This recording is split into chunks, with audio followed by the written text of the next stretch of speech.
Welcome, curious minds, to a new episode of Diálogos Digitales, where we explore the depths of the seventh art. Today, we dive into the fascinating narrative of Eyes Wide Shut, a work that, under the masterful direction of Stanley Kubrick, invites us to unravel themes as complex as uncertainty in the gaze and reality as dream. That's right, and not only that, but this film also forces us to confront ideas about the fragility of marriage, raising questions that resonate long after the final credits have disappeared. Exactly, and I think the starting point has to be that look. Kubrick turns Eyes into treacherous territory. From the first scene where Alice confesses her fantasy staring into the void, to the moment where Bill discovers the mask on his pillow, the uncertainty is not in what they see, but in who controls the vision. Totally. And it's interesting that Kubrick films everything with 50mm lenses imitating human perspective, but precisely to show us that real vision is the easiest to manipulate. When Alice talks about her desire with the naval officer, the background blurs as if it were a dream. But that doesn't mean she's lying. It means desire doesn't adjust to the sharpness of reality. That connects directly to the second axis, reality as dream. Kubrick doesn't use any visual signal to differentiate what's real from what's dreamed. The Somerton orgy has the same lighting, the same music, the same rhythm as the Ziegler party. And at the end, when Ziegler tells Bill it was a show, that they deceived him, that doesn't resolve anything. It's one more clue in the labyrinth. Because if it was false, why does Bill feel threatened? And if it was real, why are there no bloody consequences?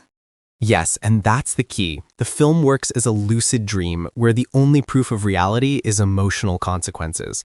Bill returns home, but doesn't wake up. Alice tells him that Kubrickian phrase, "Let's not talk about it, but let's never stop talking about it." It's the final marital pact. The dream doesn't resolve, it integrates. It becomes an invisible third spouse. And we arrive at the third axis, the fragility of marriage. Bill and Alice are not alone at the end.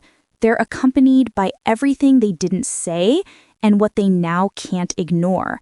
Kubrick filmed this with Tom Cruise and Nicole Kidman just when their real marriage was starting to show cracks. It's brutal metatextuality. The film anticipated their disintegration. The final scene in the koi store is a false forgiveness. Alice says fuck, but with a smile that doesn't reach her eyes. It's not a reconciliation, it's an armistice.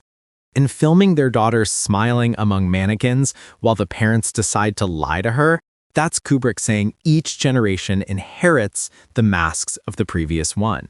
The final phrase is the key. What we need to do is fuck. It's not a solution, it's a recognition. Desire doesn't heal, only temporarily satisfies. The marriage survives not because of love, but because both accept that total transparency is a luxury their relationship can't afford. And that brings us to the masks. They're not just at Somerton, they're there from minute one. Alice wears the mask of perfect wife at Ziegler's party. Bill wears the mask of respectable doctor. Transparent masks are the most dangerous. They see each other, but through the scar. Kubrick, in this testament, is an archaeologist of distrust. His obsession with control, that rumor of 95 takes for Bill crossing a door, isn't perfectionism. It's searching for a gesture that contains the truth words hide. He used handheld where Bill feels safe and impeccable dollies where he feels observed. The tension between freedom and rigidity is the heartbeat of paranoia. And Jocelyn Cook's music, those reversed liturgical chants, it corrupts the image. Each note is a backward heartbeat, as if the film's heart were in fibrillation. They don't accompany, they betray. Eyes Wide Shut is about the price of curiosity. Bill pays with his certainty. In the end, he doesn't know if Alice was faithful, doesn't know if the orgy was real, doesn't know if his daughter will be safe. And that's the most honest thing. Kubrick tells us that total knowledge is a control fantasy.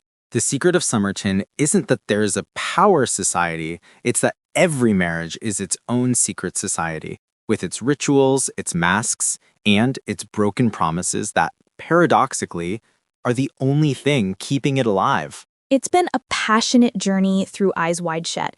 It's incredible how a work leaves us with our eyes so wide open that we can't close them without feeling the weight of everything we decided not to see. Absolutely. Kubrick cinema doesn't answer, only questions. And this film asks us what masks we wear when we say, I love you. Thank you for joining us in this episode of Diálogos Digitales. It has been a true pleasure to share this analysis with you and to delve together into the ideas that cinema invites us to explore. If you liked this episode or it generated new questions, we invite you to subscribe to the channel so you don't miss any of our next encounters. Each episode is a new opportunity to look beyond the screen and rethink what we see, how we see it, and why we see it. Your support is our motivation to keep exploring. We will meet again very soon in the next analysis where we will continue exploring the limits between science, consciousness, and cinema. Until next time.